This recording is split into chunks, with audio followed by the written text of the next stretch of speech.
سڵاتان لەبێت و ئەم کاتتان باش بینەرانی خۆشەویستی تەلەڤیزیۆنی کۆمەڵە زۆر خۆشحاڵم جارێکی تر بە بەرنامەیە بینەران ئەبمە میوانی ماڵەکانی ئێوەی خۆشەویست وەکو هەموو هەفتەیەک بەرنامەی ئەم ڕۆژمان کۆمەڵێک نامە و بابەتی ئێوەی خۆشەویست لە خۆ دەگرێت ناوبڕوەر ناگرین ئەچین لەسەر بابەتەکانمان لەم ڕۆژانەی دواییدا ئەگەری شەڕ لە فەزای سیاسی ئێراندا بەهێزتر بووە.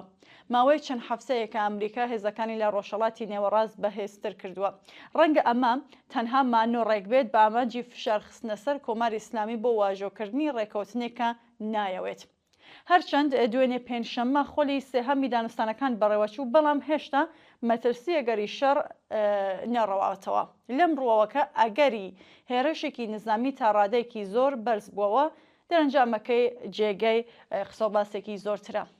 لە ئەوە هەلومەرجێکدا پرسیاری سەرەکی زۆربەی هەرە زۆری خەڵکی ئێران بریتی نییە لە پشتیوانی یان دژایەتی بۆ ئەم یان ئەو سێناریۆ. خەڵک نە بڕیاردەری شەڕن و نەخاوەن اختیاری سازشن. ئەوەی کە یەک لاکەرەوەیە بریتیە لە ئامادەیی بۆ ڕوبەڕووبوونەوە لەگەڵ دەرەنجامەکانی هەردوو سەناریۆکە و بنیادنانی هێزێکی سربەخۆ لە خوارەوە. دیارە لە ئەگەری شەڕ بەداخەوە مەجال بۆ پێکێنانی ئەم ئامادەگیە کەم دەبێتەوە بەڵام لە هەر حاڵدا ئەمە تەنها ڕێگایە. هەر وەک زۆر جار جەختمان لەسەر کردووەتەوە ڕێگە چارە لەسەر ئەم دوو ڕیانە بۆ ئێمە یانی خەڵکی وەگیان هاتووی کوردستان وێران بریتیە لە خۆڕێخستن لە خوارەوە. چونکە لە هەر حاڵدا لە ئەگەری دروستبوونی شەڕ سەرنجامەکەی شکستی کۆماری ئیسلامیە و دەبێت چاوەڕێی کارداوەنەوەکانی ئەم شکستە بین کە دەتوانێت یەکێکیان بریتی بێت لە بۆشایی دەسەڵات. پڕکردنەوەی بۆشایی دەسەڵات بە ناوەند و دامەزراوەکانی دەسەڵاتداریەتی جەماوەری کاراترین ڕێگایە بۆ کەمکردنەوەی ئازارەکانی ئەو بۆشایە. زۆر جار وتومانە ڕەمزی سەرکەوتنی بزوستنەوە کۆمەڵایەتیەکان نەک لە گرەوی دەرەنجامی دانوستانەکان یان ئاکامی شەڕ بەڵکو لە بنیادنانی توانە و پۆتانسیێلی بەڕێوەبردنی کۆمەلگا لە خوارەوەیە. واتام دروستکردنی تۆڕ و دامەزراوەگەلێک کە لە کاتی کرانەوەی کەشی سیاسی یان داڕماندا بتوانن بەرگری لە ژیانی ڕۆژانەی خەڵکن و نان و دەرمان و ئەمنیەتی گەڕک دابینکەن. واتە دروستکردنی شۆرا و کۆڕ و کۆمەڵی جەماوەری لە ناوەندەکانی کار و شوێنی ژیان. واتە شۆرای کرێکاران لە ناو کارگا، بەشی خزمەتگوزاری، گواستنەوە، نەوت و گاز، کۆڕ و کۆمەڵی گشتی خۆجێی لە گەڕک و شارەکاندا، واتە دروستکردنی تۆڕەکانی هاوکاری و سندوقی هاوپشتی دارایی. ڕاستێکی تاڵ ئەوەیە کە ئەگەر خەڵک نەتوان بۆشایی دەسەڵات پڕبکەنەوە بەشێک لە سوپای پاسداران، ڕفۆرمخوازانی حکومی یان هێزە دەرەکی و شەرخوازەکان پڕیەکەنەوە. بەڵام ئێستا و لە کاتێکدا کە هیچ کام لەم دوو سێناریۆوە ڕووی نەداوە دەبێت چه بکرێت. پێویستە هەر لە ئەمڕۆوە و لە درێژەی بزوستنەوە کۆمەڵایەتیەکانی ئێستادا ئەو ویست و زاواکاریانەی کە خۆیان لە چوارچێوەی دروشمی نان کار ئازادیدا دەبینەوە بە یەکەوە گرێ بدرێن. ئەگەر ویست و زاواکاریەکانی بژێوی ژیان و کار لە ئازادی جیا بکرێنەوە ئاکامەکەی دەبێتە باشگیری لەلایەن باڵەکانی ناوحکومەت یان ئۆپۆزیسیۆنی ڕاستی بۆ ڕژوازی. ئەگەر ئازادی لە ناندا ببڕێت دروشمەکان لە پشتیوانی مادی بێبەش دەبن. هێزە چەپەکانی کۆمەلگا دەبێ ئەو دوانە لە ڕێخستنی ڕاستەقینەدا بە یەکەوە گرێ بدەن. ئەوەی کە بڕیارە لە دانوستانەکانی ژنێڤدا ڕوو بدات چ ڕێکەوتن بێت یان شەڕ یەک لاکەرەوەی کۆتایی چارەنووسی خەڵک نییە. ئەگەر هێزە چەپەکان بیانەوەی لە ساتە وەختە گرنگەکاندا ببنە هێزێکی چارەنووساز دەبێت هەر ئەمڕۆ لە بری چەندیا شرۆڤە و لێکدانەوەی سەرەوە دەستکەن بە ڕێخستن و بنیادنانەوەی خوارەوە. بۆ هەردوو سەناریۆەکە وەڵامەکە یەک شتە: ڕێخستن لە خوارەوە، هاوپشتی ژینایەتی و دەسەڵاتداریەتی جەماوەری بۆ پڕکردنەوەی هەر بۆشایەکی دەسەڵات لە بەرژەوەندی ئازادی و یەکسانی و ژیانێکی باشتردا. ناوبڕێک وەربگرین درێژە بە بەرنامەکەمانە دەین.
هەفتەی ڕابردوو 5 حزب و لایەنی ڕۆژهەڵاتی کوردستان پاش ماوەیەک وتوێژ هاوپەیمانێتیەکی سیاسیان ڕاگەیاند. کۆمەڵە هەر لە سەرەتاوە کە لەم وتوێژانەدا بۆ گەیشتن بە هاوپەیمانی بەشدار بوو، بەڵام سەرنجام بۆ قەنەعەتە نەگەیشت کە ئەم هاوپەیمانیە لەگەڵ لایەنەکانی تر واژۆ بکات. هەر لەم پەیوەندیەدا گەلێک پەیام و پرسیارمان بەدەست گەیشتووە کە وێ ڕایسپاس بۆ هەموو بینەرانمان بۆ وەڵامدانەوە بەم پرسیارانە و هۆکاری سەرەکی بەشداری نەکردنی کۆمەڵە لەم هاوپەیمانیەتێدا ئاماژە بە چەند بەشێک لە ڕاگەیاندنی کۆمیتە ناوەندی کۆمەڵە دەکەم. ڕاگەاندنی کۆمەڵی هاتووە تێدا کە ئەو حەوت حەزبەی لە ناوەندی دیالۆگدا کۆبوونەتەوە لە ڕووی بەرنامەی سیاسی، استراتێژ، نەریتی خەباتگەڕانە و پێشینەی مێژوویەوە وەک یەکنین. لەم نێوەندەدا ڕەوتی ئێمە وەک ڕەوتێکی سۆسیالیست سەر بە نەریتێکی ناسراوە لە کۆمەڵگەی سیاسی کوردستاندا. ئێمە ئەم جیاوازی و فرەچەشنیە سیاسیە نەک وەک خاڵی لاواز، بەڵکو وەک بەشێک لە واقعی زێندوی کۆمەڵگەی کوردستان دەبینین. دووهەم لە ڕوانگەی ئێمەوە لە پرسی هاوکاری و هەماهەنگی نێوان حەزبە سیاسیەکانی کوردستاندا پێشگەڕان بە دوای خاڵە هاوبەشە بەرنامەیەکاندا کە پەیوەندی بە داهاتووە هەیە، دەبێت استراتێژ، سیاسەت و تاکتیکە دیاریکراوەکانی پەیوەست بە دۆخی ئێستا و مکانیزمە عەمەڵیەکانی ڕێککەوتن بدرێنە بەرباسی و لێکۆڵینەوە. بۆ نمونە پێکێنانی دامەزراوێکی وەک کۆمیتەی دیپلۆماسی هاوبەش خۆی لە خۆیدا پرسی سەرەکی نییە، بەڵکو پرسی سەرەکی بریتیە لە دیاریکردنی ئەو سیاسەتەی کە ئاراستەی چالاکیەکانی دامەزراوەیەکی لەو شێوێ دەکات. یەکێتیە کە بۆ نمونە لەم بوارەدا لە ڕاشکاوی ڕوونی سیاسی بەهرەمەند نەبێت، لە کردەوەدا کارامە نابێت و شرۆڤە و لێکدانەوەی جیاواز بۆ مکانیزمەکانی دەکرێت خۆی ببێتە سەرچاوەی قەیران و هاوکاریەکان بە بنبەست بگەێنێت. ئەم پرسە بە تایبەت لە پەیوەندی لەگەڵ دەوڵەتان یان ڕێکخراوە سیاسیەکانی ئۆپۆزیسیۆنی کۆماری ئیسلامیدا هەستیارێکی تایبەتی هەیە. سێهەم، یەکێک لە تەوەرە سەرەکیەکانی جیاوازی و ناکۆکی ئێمە بریتیە لە پرسی پێگەی هێزی چەکدار لە گۆڕانکاریە سیاسیەکانی داهاتوێراندا. هەڵوێستی ڕوونی کۆمەڵە ئەوەیەکە لە دوای هەر گۆڕانکاریەکی سیاسی لە کوردستاندا چەک نابێت لە دەستی هێزە حزبیەکان تا بمێنێتەوە، بەڵکو دەبێت لە ماوەیەکی کاتی دیاریکراودا بە هەماهەنگی پێویستی حەزبە چەکدارەکانی کوردستان ڕادەستی دامەزراوە هەڵبژێردراوەکانی جەماوەر بکرێت. ئەم پرەنسیبە بۆ ڕێگری لە کێبەڕکەی سەربازی و گەرانتیکردنی ڕاگواستنێکی دموکراتیانە ئێگجار گرنگە. تەنانەت یەکخستنی هێزە چەکدارەکانی حەزبەکان لە پێکاتێکی یەکگرتوودا ئەگەریش ممکن بێ کە بێگومان ئەوەش کارێکی دژوارە، ناتوانێت گەرانتیەکی تەواو بێت بۆ بەکارنەهێنانی چەک لە ململانێ سیاسیەکاندا. خاڵی چوارەم، بە بڕوای ئێمە حەزبە سیاسیەکان لە هیچ بارودۆخێکدا بۆیان نییە دەسەڵاتی سیاسی لە سەروی خەڵکەوە لە نێوان خۆیاندا دابەش بکەن. دەسەڵاتداریەتی مافی دامەزراوە هەڵبژێردراوەکانی جەماوەر و بە بیانووی قۆناغی ڕاگواستن یان ئامادە نەبوونی خەڵک ناکرێت مافی سروشتی خەڵک بۆ پیادەکردنی ڕاستەخۆی دەسەڵاتی خۆیان سنووردار بکرێت. هەر بۆشایەکی دەسەڵات کە دروست دەبێت لە ڕێگەی هاندانی خەڵک بۆ پێکێنانی شۆرا و دامەزراوە دموکراتیکەکان لە گەڕەکەکان، شارەکان، نەوەندەکانی کار، زانکۆ و شوێنەکانی ترەوە پڕ بکرێتەوە، نەگەوەی حەزبەکان ئەو بۆشایە لە نێوان خۆیاندا دابەش بکەن. پێویستە حەزبە سیاسیەکان زەمینەی هاتنەدی دەسەڵاتداریەتی جەماوەر و بەهێزکردنی دامەزراوەکانی سەرچاوەگرتوو لە دەنگی خەڵک و پابەندبوونی تەواو بە ئێرادە و هەڵبژاردننی ئەوان فراهەم بکەن. خاڵی پێنجەم، کوردستانی ئێران خاوەنی بزوستنەوەیکی کۆمەڵایەتی و مەدەنی بەهێزە. لە دیدگای ئێمەوە زاڵبوونی ڕوانگەی سەربازی بەسەر ئەم سیاسەتەدا ئەم سرمایە ناوازە و بێوێنەیە داهاتووی ئەم کۆمەڵگایە لاواز دەکات. لەبەر ئەوە ئەگەر بڕیار بێت هێزە چەکدارەکانی حەزبەکان لە سوپایەکی کوردستانی یەکگرتوودا تێکەڵ بکرێن، پێش هێنانە ئارای پرسی سوپای یەکگرتوو پێویستە ڕێکەوتنێکی ڕوون لەسەر ئەم پرسیارە بنەڕەتیە بکرێت کە چ سیاسەتێک بەسەر ئەو هێزەدا زاڵە و ئەو هێزە لەژێر چاودێری کام دامەزراوەدایە. بە بڕوای ئێمە هێزێکی لەو شێوەیە دەبێت لە ژێر ئاراستەی دامەزراوە جەماوەریەکاندا بێت، نەک لە ژێر فەرماندەی حەزبە سیاسیەکان، چونکە لە ئەگەری دروستبوونی هەر ناکۆکێکی سیاسی لە نێوان حەزبەکاندا ئەو هێزە کە بەڕەواڵەت هاوبەش و یەکگرتووە ڕەنگە لە ناکاو بەسەر گروپە جیاوازەکانی سەر بە حیزبەکاندا دابەش بێت و لە ئەنجامدا بکەوێتە خزمەت پرۆژە جیاوازەکانی ئەم حزب یان ئەو حزبەوە. خاڵی شەشەم، دژمنانی خەڵکی کورد بە بەکارهێنانی ئامرازی جۆراوجۆر هەوڵ دەدەن لە ڕێگەی دانوستانی جیاجیا لەگەڵ حزبەکان یان ئەگەر نەیانتوانی لە ڕێگەی هاندان و ڕوژاندنی جیاوازیە نەتەوەی و ئاینیەکانی نێوان کورد و تورک، شیعە و سونە و هیتر لە کۆمەڵگەی کوردستاندا ناکۆکی و دووبەرەکی بنێننەوە. پوشەڵکردنەوەی ئەم سیاسەتە پێویستی بە ڕێکەوتنێکی ڕوونە لەسەر بنەمای هاوپشتی خەباتگێڕانەی خەڵکی هاوچارەنووس لە سەرتاسەری ئێران بەبێ ڕەچاوکردنی نەتەوە ڕەگەز و ئاین. یەکێتی و یەکگرتووی خەباتگێڕانەی خەڵکی کوردستان و بزوستنەوە پێشکەوتنخوازەکانی تری کۆمەڵگەی ئێران مەرجێکی ئێگەجار گرنگە بۆ سەرکەوتنی بزوستنەوەی شۆڕەشگرانەی خەڵکی کوردستان.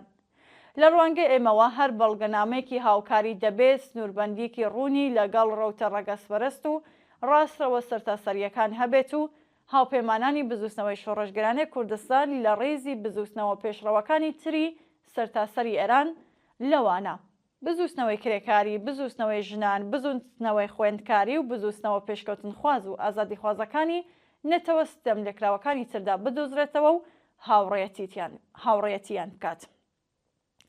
خاڵی هەفتەم، زۆربەی ئەو خاڵە سیاسیە بنەڕەتیانەی کە باسمان کردن یان لە پلاتفۆرمی پێشنیارکراودا بوونیان نییە یان ئەوەندە ناڕوون و تەموو مژاوی داڕێژراون کە دەکرێت شرۆڤە و لێکدانەوەی جیاوازیان بۆ بکرێت، بۆیە ناتوانن ببنە برەمای هاوپەیمانیەکی بەردەوام. لەبەر ئەوەی ناکۆکیەکانی ئێمە تەنها لە فۆرم و پێکاتەی بەڵگەنامەدا کورد نەدەبووەوە، بەڵکو پەیوەندی بە پێویستی شەفافیەتی سیاسی، مەکانیزمی ڕوونی بڕیاردان و پابەندبوونی دیاریکراوەوە هەبووە لە چوارچێوەی هاوکاریدا، هەر بۆیە چارەسەرمان لە پێداچوونەوە و چاکردنی ئەم یان ئەو بەندی ئەم پلاتفۆرمەدان نەبینی، چونکە پێمان وایە هەر پلاتفۆرمێک دەبێت لە سەرەتاوە لەسەر بنەمایەکی ڕوونی سیاسی و ڕێکەوتنی ورد دابڕێژرێت، ئەگەر نە بە چارەنووسی ئەزمونە بێ ئاکامەکانی پێشوو دووشار دەبێت. پێش ئێدامەدانی قسەکانمان هەبا ناوبڕێکی کورد وەربگرین، ئێوەش ماندوو نەبن، درێژە بە بەرنامەکەمانە دەین. ژن ژیان ئازادی، ژن ژیان ئازادی.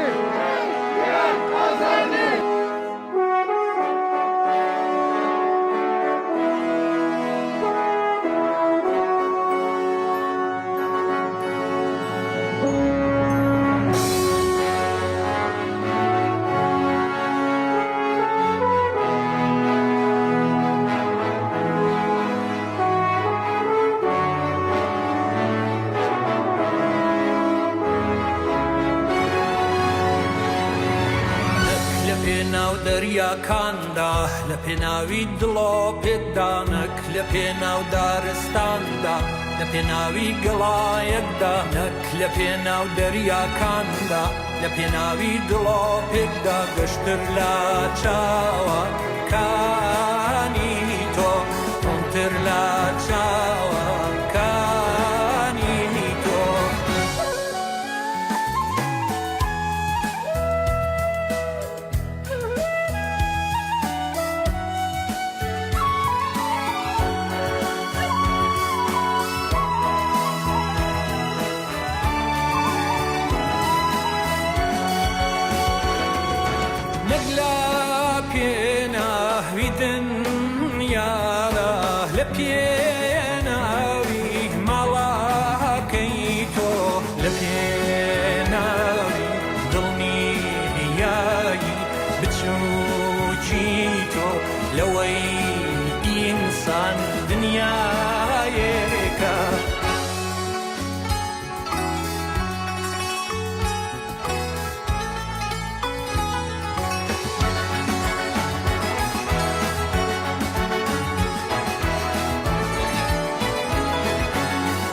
پێناوی ئارەزۆی من کە تەقەسا تێلای تۆڵم لە پێناوی باڵندەیەک لە نێوجێژی گژە بادا کاتێکە تۆ هەلها لەی شادی بۆ داکەی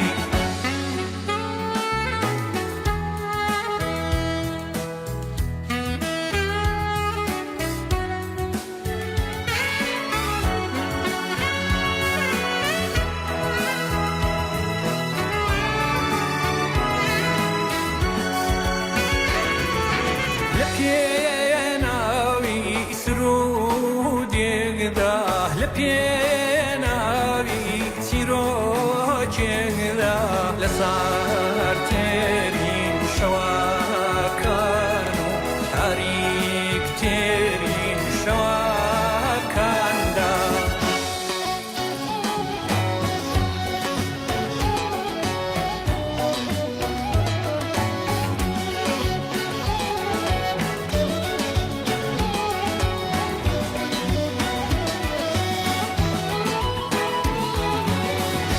پێناوی بوو کەش و شەکانی تۆدا نەک لە پێناو گشتین سانە گەورەکاندا لە پێناوی سەنگ فەرشێندا کە من بە تۆ دەگایێنێ نەک لە پێناو چاڕێگاه دوورە داستانەکان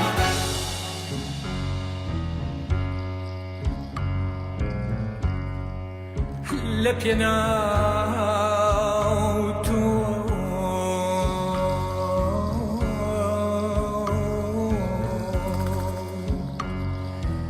لە پێناوی هەر شتێکی بچووک و هەر شتێکی پاک کەوتنە سەر خاک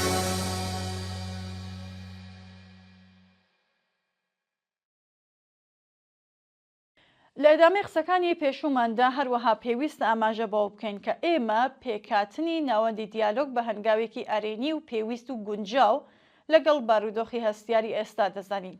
ئەم ناوەندە لەم چەند مانگەی ڕابردوودا ڕۆڵێکی گرنگی هەبووە لە دروستکردنی کەناڵە پەیوەندی ڕێکخراوەیەکان و هێنانە ئارای ئاستێک لە لەیەک تێگەیشتنێکی سیاسی. ئەزموونی ئەم قۆناغە و ساڵانی ڕابردووش نیشانی داواکە حیزبە چالاکەکانی کوردستان تەنانەت بەبێ ڕێکەوتن لەسەر پلاتفۆرمێکی هاوبەشی نووسراویش توانیویانە لە قۆناغە هەستیارەکاندا هاوکاری کاریگەر و حرەکەتی سیاسی گرنگ ڕێک بخەن. نابێت ئەم سەرمایە سیاسیە لە بەرچاو نەگیردرێت. بەشداری نەکردنی ئێمە لەم هاوپەیمانیە تایبەتەدا بە واتەیەک شانەوە لە هاوکاری لەگەڵیدا نییە. ئێمە سیاسەتی هاوکاری و هەوڵی هاوبەش لەسەر بەرژەوەندیە گشتیەکانی خەڵکی کوردستان لەگەڵ حەزبە سیاسیە چالاکەکانی کوردستانی ئێران لە ئەولەویەتی کاری خۆماندا دەهێڵینەوە و پیشگیری لە بەردەوامی دیالۆگی بەردەوام و بنیادنەر دەکەین. بەڵام یەکیەتێکی کە لەسەر بنەمایکی لەرزۆک و لە بەرچاو نەگرتنی جیاوازیە ڕاستەقینەکان بۆنیاد بندرێت نەکەر بزوستنەوەی کوردستان بەرەو پێش نابات بەڵکو لە کاتە هەستیارەکاندا دەبێتە بارێکی گران بەسەرشانیانەوە. ئێمە بڕوامان بە هاوپەیمانی و یەکیەتیەکی ئەوتۆ هەیە کە بە ڕاستگۆیی و بە ڕێزگرتن لە جیاوازیەکان پێک بێت. دیسانەوە ئەو بۆچوونە دووپات دەکەینەوە ئەگەر چی لەو هاوپەیمانیەتەیەدا بەشدار نین بەڵام ئامادەین بۆ هاوکاریکردن لەگەڵ ئەم هاوپەیمانیە لە پێناو بەرژەوەندە باڵاکانی بزوتنەوەی شۆڕەژگێرانەی خەڵکی کوردستان.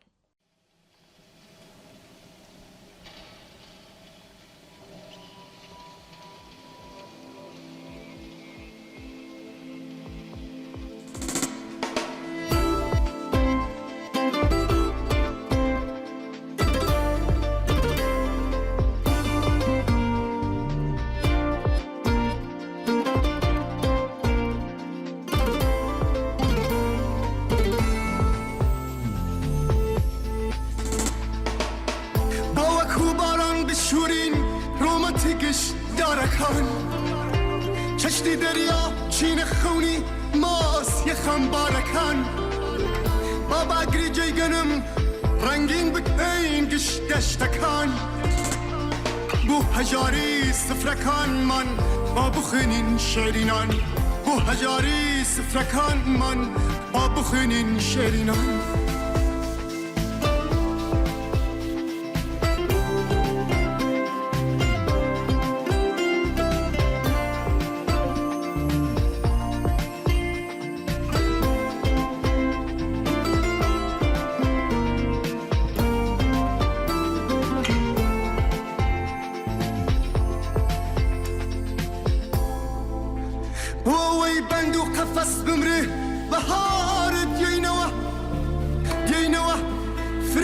چاوی کترکان اسرینوا تا دگینه تا کداری برزی آوات ووین تا سپیده عاشقی شون به خزان نسرینەوە تا سپیده عاشقی شون به خزان نسرینەوە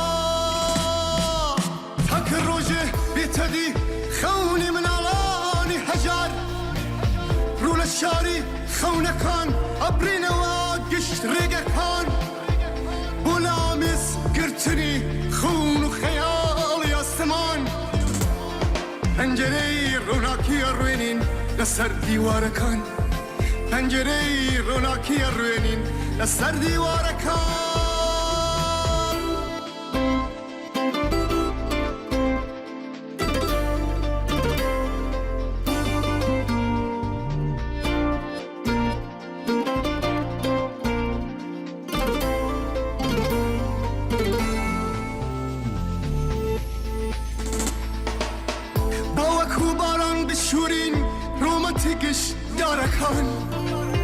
چشتی دریا چین خونی ماس یخم بارکان بابا گریجی گنم رنگین بکین گشت دشتکان بو هجاری سفرکان من با بخنین شیرینان بو هجاری سفرکان من با بخنین شیرینان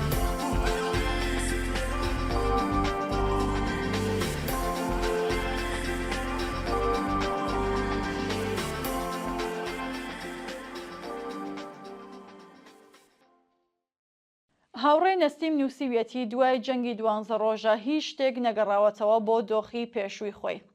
لەوانەیە لە هەواڵ و لێکدانەوە فەرمیەکاندا ئاوا دەرنەکەوێت، بەڵام لە نێو خەڵکدا ئەم ڕەوایەتە فەرمیە ڕووخاوە، بە تایبەت دوای ئەو قەچ و عامەی مانگی بەفرامبەر. ئەم ڕاستیە دەکرێت تەنانەت لە نیگاهەکاندا ببیندرێت. ئێستا ئیتر تەنانەت ئەدعاکانی هەمیشەیی دەربارەی باڵادەستی هێزی ناوچەی نابیسترێ. قسە لە گەیشتن بە لووتکە نابیسترێ، نەک تەنها لە نێو خەڵکی یاساییدا بەڵکو تەنانەت لە نێو دام و دەستگاکانی حکوومەتیش بێدەنگی لێکراوە. لە شەو ڕۆژەکانی 18 و 19 بەفرامبەردا تاوانێکی سامناک دەستی پێکرد. هێزەکانی سەرکوت کە پێشتر ئامادەکرابوون فەرمانیان پێدرا کە تەقەی ڕاستەوخۆ بکەن. تەکتیرەندازەکان دامەزران و دەستیان کرد بە تەقەکردن. ئەو دوو ڕۆژە بارانی گولە لە سەرانسەری شارەکاندا دەباریە سەر خەڵکێکی کە هاتبوونە سەر شەقام کە بڵێن ژیانێکی تریان دەوێ. دوو ڕۆژ دوای ڕووداوە شارەکان چیتر هاوشێوەی پێشتر نەبوون، زیاتر لە مەیدانی جەنگ دەشون. پێویست بوو سەرێک لە شەقامەکان بدەیت تا قوڵی و فراوانی ئەم جنایەتە تێبگەیت. هێشتا خوێنی سەر ئەسفالتەکان نەشۆررابوو، بەڵام لە کەمتردا نیوەی ڕۆژێکدا خوێن و وێرانیەکانی شارەکە وا پاکرانەوە کە وەک ئەوەی هەرگیز خوێنێک نەڕژاوە. ئەمە کردارێکی لە ناکاو نەبوو، بەڵکو هەوڵێکی هەواهەنگ بەرفراوان و سیستماتیک بوو. ئەم کارە نیشانیدا کە حکوومەت هەروەک چۆن پلانی کوشتاری دانابوو بۆ پاکردنەوەی هەموو شوێنەوارەکانی ئامادەبووە، بێگومان لەوانەیە حکوومەت بتوانێت شەقامەکان لە خوێن بشۆرێتەوە، تەرمەکان بشارێتەوە و ئاماژەکان دەستکاری بکات، بەڵام هەرگیز ناتوانێت ئەو قەچڵ و ئامە خوێناویە لە یاد و بیرەوەری ئەم خەڵکە بشواتەوە. لەم ڕۆژانەدا کە ئینتەرنێت و تەلەفۆن بە تەواوەتی بڕاتە لەو ڕۆژانەدا کە بڕابوو، خەڵک بۆ ئاگاداربوون لە حاڵی یەکتر ڕوبەڕوو دیداریان دەکرد. هەواڵەکان تەنها دەم بەدەم دەگوازرایەوە. هەستێکی بەهێز ئێستا باڵی کێشاوە بەسەر هەموو شوێنێکدا و کە من و زۆر کەسی تر تێدا هاوبەشین. کۆمەری ئیسلامی بەو تاوانانەی کە ئەنجامی داوە خۆی سووتاندووە، ناوڕۆکی ڕاستەقینە بە ناوی دەسەڵاتی ئاینی ئیسلامیەوە تەنانەت بۆ لایەنگرانیشی خستووەتە ڕوو. ئەوەی ماوەتەوە تەنها جەستەیەکی بێگیانە کە هەموو چاوەڕوانی ڕووخانی دەکەن. بێ ئەغراق دەڵێم، تووڕەیی شاراوە لە سەرانسەری ئێراندا خەریکە دەکوڵێت و وەک ئاگری ژێرخۆڵەمێش هەموو دەزانن کە ڕۆژێک بڵێ سەدەستێنێ. ئێستا وێنە و ناوی سەرکوتگەران لە شارە جیاوازەکاندا لە ڕێگەی تۆڕە کۆمەڵایەتیەکانەوە خەریکە بڵاو دەکرێنەوە. بۆ هەر شارێک لاپەڕێکی جیا دروستکراوە. زانیاری بە بەردەوامی لە کەسێکەوە بۆ کەسێکی تر دەگوازرێتەوە. گەنجەکان وێنەی نێو تەلەفۆنەکانیان پیشانی یەکتر دەدەن. ڕوخسارەکان ناسراون. ئەمانە هەر ئەو کەسانن کە لە نێو ئەو خەڵکەدا ژیاون. بیستمە زۆر کەس تەنها چاوەڕوانی گۆڕانی دۆخەکان تا حسابەکان تەسویە بکەن. ئاسی ڕق و کینە ترسناکە، درزێکی قوڵ دروست بووە. جیابوونەوەیکی بەرچاو لە نێوان ناڕازیان و کەسانێک کە لەگەڵ حکوومەتدا هاوکاریان کردووە دروست بووە. پێدەچێت چیتر زمانێکی هاوبەش نەمابێ. تماشاکردنەکان گوماناوین، قسەکان کورت و بڕاون. لەگەڵ ئەوەشدا لە دڵی ئەم بێمتمانەیەدا هەوڵ دەدرێت کۆبوونەوە بچووکەکان شکڵ بگرن. ئەڵخەکان تا ڕادێک سنووردار بوون، بەڵام ژیان بۆ گۆڕین بەردەوامە. هەموو شتێک بە هێواشی بەرەو پێش دەڕوات.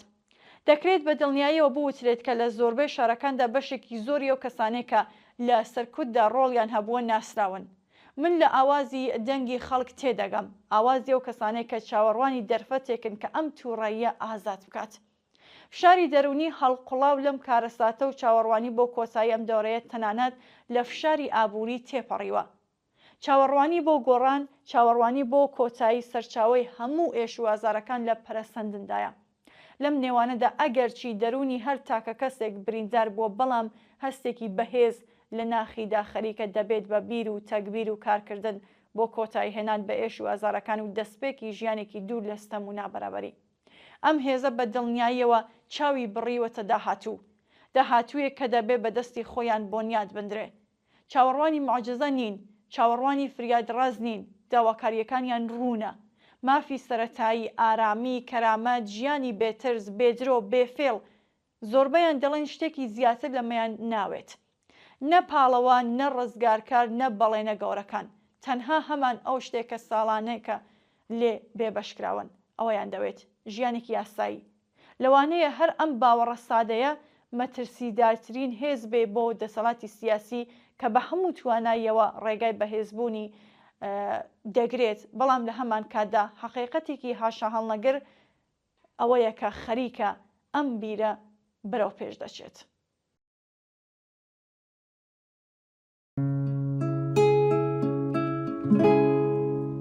خاک این گندم تو خیابونه، خوشه خشم من و تو تشنه بارونه. حق ما کم نیست، زانوی غم نیست، قلب ما که دور از هم نیست. دنیای تازه این یه آغازه، پنجره تا رویا بازه. یا همه با هم، یا همه تنها، بلا چاو بلا چاو بلا چاو چاو چاو. میپریم از خواب یه شب مهتاب، ما که بیداریم تا فردا. آخرش زنجیر ظلم عالمگیر میشکنه با دستای ما. کاگ سەرجار نامێکی بۆمان ناردووە و نووسیبێتی ڕووخان یان گۆڕانی حکوومەتی ئیسلامی ئێران دوور نییە خاڵی کۆتایی بێت بۆ سەردەمی ئیسلامی سیاسی لە پێوەری ناوچەیی و جیهانیدا. کۆماری ئیسلامی لە ماوەی نیوسەدەی ڕابردوودا بنکەی، بیرۆکە و تاقیگەی پەیوەندیکردنی ئاین و دەسەڵات بووە. بۆیە هەر گۆڕانکاریەک لەم ناوەندەدا لەرزەیەک دروست دەکات کە لە باکووری ئافریقاوە تا باشووری ڕۆژهەڵاتی ئاسیا کاریگەری دەبێت. بەم جۆرە لە ئاوا ئەگەرێکدا کە زۆریش دوور نییە، دەرچوونی ئێران لە بازنەی حکوومەتی ئایدۆلۆژیک نەک تەنها هاوسەنگی هێزە ژئۆپۆلیتیکەکان دەگۆڕێ، بەڵکو قەیرانی مەشروعیەت لە نێوان گروپە ئیسلامگەراکانی ناوچەکەیشدا دروست دەکات. لەم سناریۆیەدا ناوچەکە و جیهان دەچێتە ناو سەردەمی پاش ئیسلامگەرایی، سەردەمێکە تیادا ئاین لە چوارچێوەی دەوڵەت و زۆرداریەوە دەگەڕێتەوە بۆ ناو کۆمەلگا و دەبێتە بابەتێکی تاکە کەسی. ئەم گۆڕانکاریە مانای کۆتایی خەونی دامەزراندنی خلافەت یان حکوومەتی ئێلاهیە و پەسەندکردنی پەیماننامە مەدەنیەکان لەسەر بنەمای هاوڵاتی بوون. بۆچی ئەم ئەگەرە بەهێزە؟ چونکە قەیرانی ناوخۆی و دەرەکی ئێستا ئێران واتە قەیرانی وزە، هەڵاوسان و بە تاقکەوتنەوەی نێودەوڵەتی وەک بەڵگەی ناکارایی ئیسلامی سیاسی لە مێشکی موسڵمانانی جیهاندا تۆمار دەکرێت کە دەسەڵاتی ئاینی ناتوانێت خۆی لەگەڵ جیهانی ئەمڕۆ ڕێک بخات. لە ئەوە بارودۆخێکدا بیر و دەسەڵاتی ئەقلی مرۆڤ لەسەر بنەمای ئازادی و بەرابەری بە شێوەیەکی یاسایی وەک ئاڵتەرناتیڤ پەرەدەستێنێت. هەروەها بە گۆڕانی ناوەندە سەرەکیەکەی ئیسلامی سیاسی لە ئێران ئەو هاوپەیمانانەی کە بە سوتەمەنی ئایدۆلۆژیک و دارایی کۆماری ئیسلامی وزە وەردەگرن یان ناچار دەبن بە سیاسی بوون یان لە بۆشایی دەسەڵاتدا لە ناو دەچن. بە هەر حاڵ ئەگەر نە بە خێرایی بەڵام بە ڕووخانی کۆماری ئیسلامی دەبێت چاوەڕوانی گەلێک ڕووزاوی کۆمەڵایەتی لە ناوچەکە بین. لێرەدا هێزی چەپ و ئازادیخواست دەبێ بە خوێندنەوەی واقعبینانە بتوانێت لەو دەرفەتە کەڵک وەربگرێ و بۆ بەهێزکردنی بیری ئازادی و بەرابەری لە ناوچەکە تێک بکۆشێ.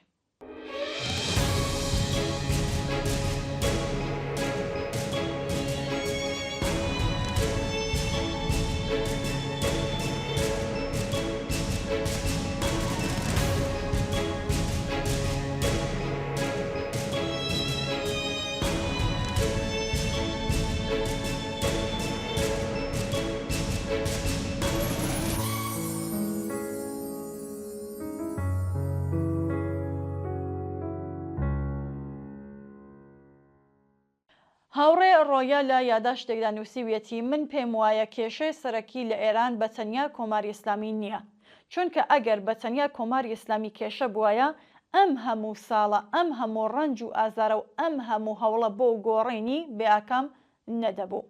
بە بڕوای من کێشە لە فەرهەنگێکی سیاسیە کە هێشتا لەسەر زێهن و مێشکی بەشێکی زۆری خەڵکی ئێران قورسایی دەکات. فەرهەنگێک کە هەر تاکێک لە شارۆمەندێکی ئازاد و ساحە بڕیارەوە دەکات بە ڕعیەت کە پێ وایە بێئەرباب و باڵاسەر کاری بۆ ناکرێ، ناتوانێ بڕیار بدات، ناتوانێ خۆی ئیدارە بکات و چارەنووسی خۆی بەدەستەوە بگرێ. ئەم فەرهەنگەیە کە دیکتاتۆر باردێنێ دێکاتە شتێکی پیرۆز و دوای ڕزگار بوون لە دەست هەر دیکتاتۆرێک بە هەمان فەرهەنگ بە دوای دیکتاتۆرێکی تردا دەگەڕێت. ئەم فەرهەنگە وای کردووەکە کەس خۆی بە ساحەی بڕیار و ئیرادە نەزانێ. حەمەڕەزا شا بەتەنیا دەسەڵاتدارێکی مستەبد نەبوو، لە ڕاستیدا حاصڵی هەر ئەم فەرهەنگە بوو. بە پێی ئەم فەرهەنگە شاکرا بە سێبەری خۆدا لەسەر عەرز، یعنی کۆتایی ئەقڵیەت و کۆتایی پرسیار و ڕەخنە و بەرپرسیارەتی گشتی. کۆمەلگایە کە دەسەڵات دەکاتە ئاسمانی وە خۆی لە ماف و پرسیارکردن دادەماڵێ ئاکامەکەی دیتمان بوو بە کودەتا، سەرکۆت، ساواک و نیزامێکە تەنانەت تااقەتی هەناسەدانی کۆمەلگایەکی مەدەنی نەبوو. بەڵام کاتێک ڕووخا ئایا کۆمەلگا وانەی وەرگرت؟ نا، بەس ئەرباب گۆڕە. ئەم جارە خومینی هات و هەمان خەڵک بە هەمان فەرهەنگ پیرۆزیان کرد و ڕۆخساریان لە مانگدا دیتەوە. ئەو کات خەڵک نە بەرنامەیان دەویست، نە شێوازی بەشداری خۆیان و نە دیاریکردنی ڕێشوێنێک بۆ دەستەبەرکردنی داخوازیەکانیان، ئەو کات بەس ئێمامیان دەویست. کۆماری ئیسلامی لە ئاسمانەوە نەهات، هەر لە دڵی ئەم کۆمەلگایە هاتە دەرێ، لە هەمان فەرهەنگی قبوڵی بالاسەر فریادڕەس و کەسی ساحەی بڕیار هاتە دەرێ. دواتر نۆرە گەیشتە خامنەی کرا بە ڕێبەری موسڵمانەکان وەلی فەقی و دەمڕاستی خوا. دیسانەوە هەمان داستان دووبارە کرایەوە، پیرۆزکردن و ئەتاعاتکردن و ئەختیار لە خۆستنەوە و بێدەنگ بوون. کۆمەلگای کە فێر نەبووە نابڵێ هەموو کاتێک دەکرێتە قوربانی. ئێستا پاش ئەم هەموو دەرد و ئازارە، زیندان و ئەشکەنجە و ئیعدام و تیرۆرە، هەمان بەش لە کۆمەلگا کەوتونەتە دوای دۆزینەوەی ئەربابێکی تر کە ئەم جارە ناوی شازادەیە، نەک بەهۆی بەرنامە، نە بەهۆی لێهاتووی سیاسی، فەقەت بەهۆی ناو ناوبانگی بنەماڵەی. ئەمە لە ڕاستیدا هەمان فەرهەنگە کە دەڵێت ناوەڕۆ گرنگ نییە، تاگ گرنگە، پێکاتە گرنگ نییە، ئەسڵ و نەسەب مهمە. بەرپرسیارەتی گرنگ نییە، ئوستورە گرنگە. لێرەدا دەبێ وشیار بین، چونکە ئەم فەرهەنگەی دژی دیموکراسیە. ئازادی کاتێک هەموو بەرپرسیارەتی دەگوازێتەوە بۆ تاکە کەس بەوە بەدی دێنێت، هەنگاوی یەکەم نابێت دوور بێت لە کەوتنە ناوی ئەم فەرهەنگە. هەر لە ئێران خەڵکی کوردستان دەمێکە بەڕادەیەکی بەرچاو لەم فەرهەنگە دوور کەوتونەتەوە. خەڵکی کوردستان نە شایان قبول کرد و نە لە ڕێفراندۆمی کۆماری ئیسلامیدا بەشداریان کرد و نە ئەمڕۆ بە دوای ئەربابدا دەگەڕێن. ئەمە بەڕێکەوت نییە. بابەتەکەش تەنها ناگەڕێتەوە بۆ کێشەی نەتەوایەتی، بەڵکو و نیشانەی وشیاری ئەم کۆمەلگایەیە. کوردستان پتر بە دوای بەشداری لە دەسەڵات بۆ بەجێگەیاندنی مافەکانیەتی. سێر ئەوەیە هەر کات خەڵکێک لەم فەرهەنگە دوور کۆتونەتەوە بڕیاری دیاریکردنی چارەی خۆنووسینی هێناوەتەوە گۆڕێ، هەمان فەرهەنگ دژی وەستاوەتەوە و لە ڕێگای جۆراوجۆرەوە دژایەتی هەر دەنگێکی سربەخۆکراوە. نەهێشتنی مافی چارەی خۆنووسین لە فەرهەنگی سیاسی و تەرکیزکردن تەنها لەسەر ڕێبەری داهاتوو لە ڕاستیدا بەرگرتن بە خەڵکێکە کە بەنیازن ساحب بڕیاری خۆیان بن. ئەم فەرهەنگە و کردەوەکانی هەمان ئەو کارەیە کە کۆماری ئیسلامی بۆمانەوە پێویستی پێەتی. کەوابوو دیکتاتۆر تەنها لە ڕێگەی سەرکوتەوە بەردەوام نابێت بەڵکو بە گەشەدان بە فەرهەنگی ئەربابڕایەتی زیندوو دەمێنێتەوە. ئەگەر ئەم ڕەوتە هەروە بەردەوام بێت ئەم فەرهەنگە لە ناو دەشێت و داهاتوێکی تر بەدی ناکرێت. ئەم دیکتاتۆرە دەڕوات و ئەوی تر دێتەوە جێگای. ئەگەر ئەم فەرهەنگە بەردەوام بێت دەیان ساڵی تر ئەم خەڵکە بە دوای ئەربابێکی تردا دەگەڕێن و دوای دەکەون. ناوەکان دەگۆڕزرێن بەڵام کارەسات هەر لە جێگای خۆی دەمێنێ. تا کاتێک کۆمەلگا حازر نەبێت لەگەڵ ئەم ڕاستیە هەرچەند تاڵەش بەرەو ڕوو نەبێتەوە دیموکراسی و ڕزگاری وەک گاڵتە دێتە بەرچاو. کەوابوو کێشە تەنها دیکتاتۆر نییە، کێشە خەڵکێکەکە بەداخەوە هێشتا دیکتاتۆری دەوێت.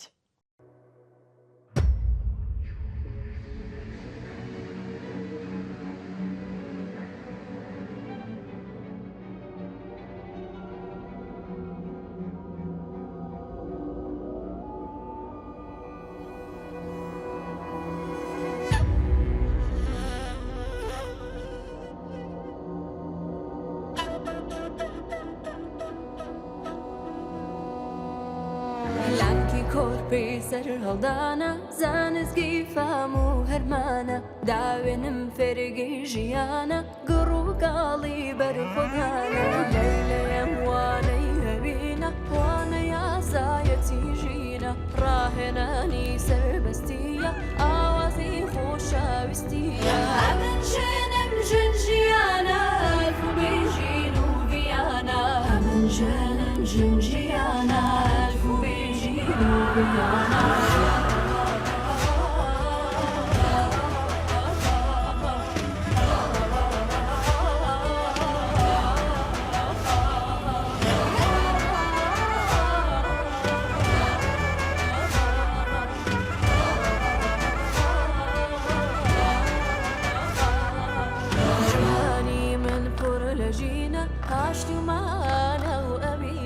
خواژنی ئاوین و ئاشتیم جیهانم هەرە ڕەنگینە لەشی لێگانی خۆژیندەم بەداماری ئەم جیهانە داوێنم تاژی لە بۆنی فەلسەفەی گوڵی ژیانە ئەمن ژێنم ژن ژیانە ئەلفوبێ ژین و ڤیانە ئەمن ژێنم ژن ژیانە ئەلفوبێ ژین و ڤیانە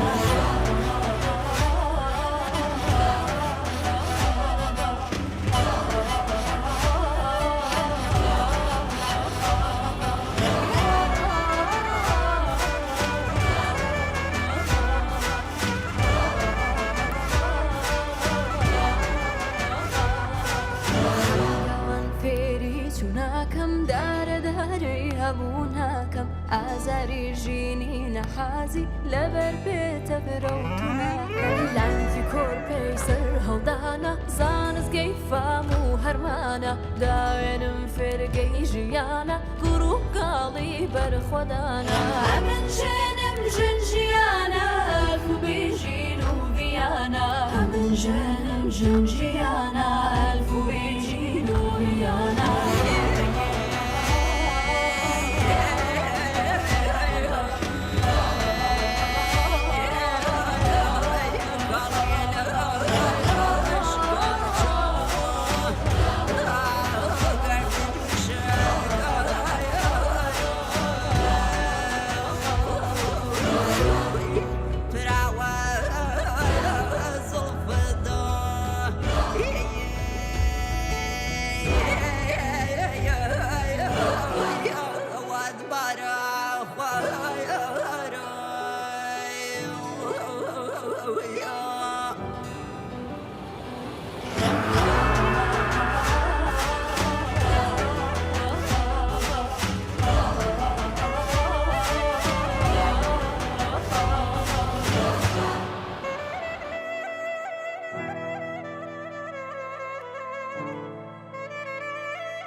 هاوڕێنینە پرسیارێکی بۆ ناردوین و دەڵێت هۆی دژایەتیکردنی ڕەوتی سەڵتەنەت خواز لەگەڵ بەرێچە بۆچی دەگەڕێتەوە. زۆر سپاس لە هاوڕێنینە بۆم پرسیارێ لەم بارەیەوە دەبێ بڵین یەکێک لە دیارترین تایبەتمەندیەکانی کۆبوونەوەکانی ئەم دوایە سەڵتەنەت خوازان لە دەرەوەی وڵات بریتی بووە لە شەپۆلێکی بەرفراوانی دروشم و ڕەفتاری دژە چەپ. ئەم دیاردەیە ناکرێت تەنها بۆ کەلتوری سیاسی یان کاردانەوەی ئەحساسی کەم بکرێتەوە. ئەوەی لەم ڕەفتارانەدا دەبیندرێت جۆرێکە لە هیستریای سیاسی کە ڕێگێکی قوڵتری هەیە. چەپ لە ئێرانی ئەمڕۆدا ڕەنگە خاوەن ڕێخستنێکی ناوەندی یەکگرتو یان حەزبێکی سەرتاسەری بەهێز نەبێت، بەڵام هێشتا وەک سێبەرێکی سیاسی لە مەیدانەکەتە ئامادەیە. سێبەرێکی کە گەلێک پرسیاری مەترسیدار بەڕۆڕووی نەزمی سەرمایەداری دەکاتەوە. پرسیارگەلێکی وەک سامان چۆن دابەش دەکرێت؟ دەسەڵاتی ئابووری لە دەستی کێدا بێت؟ دادپەروەری کۆمەڵایەتی لە داهاتووی ئێراندا چ واتایەکی هەیە؟ ئەگەر سەڵتەنەت خوازان بەڕاستی باوەڕیان وایە کە چاپ چیتر هێزێکی کاریگەر لە گۆڕەپانی سیاسی ئێراندانیە، ئەی ئەم هەموو چڕکردنەوەی پڕۆپاگەندەئی و دەرونیە لە دژی چۆن لێک دەدرێتەوە؟ دوژمنە چینایەتیەکان زۆربەی کات باشتر لە هەر کەسێکی تر هێزی شاراوی ڕکابەرەکانیان دەناسن. هیستریای دژە چەپ لە ڕاستیدا دانپێدانانێکی ناڕاستەوخۆیە بە زیندویەتی بەرنامە، سراتێژ و سیاسەتی سۆسیالیستی کە چەپ نوێنرایەتی دەکات. زمانی چەپ هێشتا لە ناو کۆمەلگادا زیندووە. سەرەڕای سەرکوتی تند، شکستە مێژوویەکان و پرش و بڵاوی ڕێکخراوەیی زمانی چەپ لە کۆمەلگای ئێران نەسراوەتەوە. چەمگەلێکی وەک دادپەروەری کۆمەڵایەتی، یەکسانی، مافیکار، خوێندن و چارەسەری پزیشکی بێبەرامبەر، بەرەنگاربوونەوەی تایبەتیکردنی، هەوسەر پشراوانە و ڕەخنەگرتن لە سرمایەداری ڕاندخۆر هێشتا لە ناڕزایەتی کۆمەڵایەتیەکان و لە نێوان بەشێکی بەرینی کۆمەلگادا ئامادەی هەیە. ئەم ئامادەیە مەرج نییە بە واتای هێزێکی ڕێکخراوەی کردەی بێت، بەڵکو باس لە هێزێکی گوتاری دەکات. تەنانەت بێ پێکاتە کلاسیکەکانی حەزبیش، ڕەوتی سۆسیالیستی لە ناوەڕۆکە ڕاستەقینەکەی خۆیدا دەتوانێت کارنامەی سیاسی داهاتوو دابڕێژێت. سەڵتەنەت خوازان و پڕۆژە بۆرژوازیەکانی تر ڕێک لەم تواناییە دەترسن. واهمەی ئەوەن کە لە ئەگەری ئەوەی کە پرسی دادپەروەری و کۆمەڵایەتی بێتە سەوەری سیاست لە ئێراندا تەواو شیاوی تێگەیشتنە. هیستریای دژە چەپ لە ڕاستیدا کاردانەوەیەک نییە بەرامبەر بە هێزی ئێستای چەپ، بەڵکو پرچەکردارێکی پێشوەختەیە لە بەرامبەر توانە و پۆتانسیێلی شاراوەی ئەم هێزە لە ناو کۆمەلگادا. بەڵێ ئازیزان و بینەرانی خۆشەویست، زۆر سوپاس کە تاکو ئێستا بینەری بەرنامەی ئێمە و بینەران بوون. بۆ هەرچێ زیاتر ڕازانەوەی بەرنامەکەی خۆتان پەیوەندیمان پێوە بکەن و نامە و ڕاو بۆچوونەکانتان بۆمان باسکەن. ئێمەش هەوڵ ئەدەین لە هەموو بەرنامەکاندا نامەکانی ئێوە بخوێنینەوە. زۆر سوپاس بۆ دیتنی ئەم بەرنامەیە و ماڵ ئاوە لە هەفتەی داهاتوو.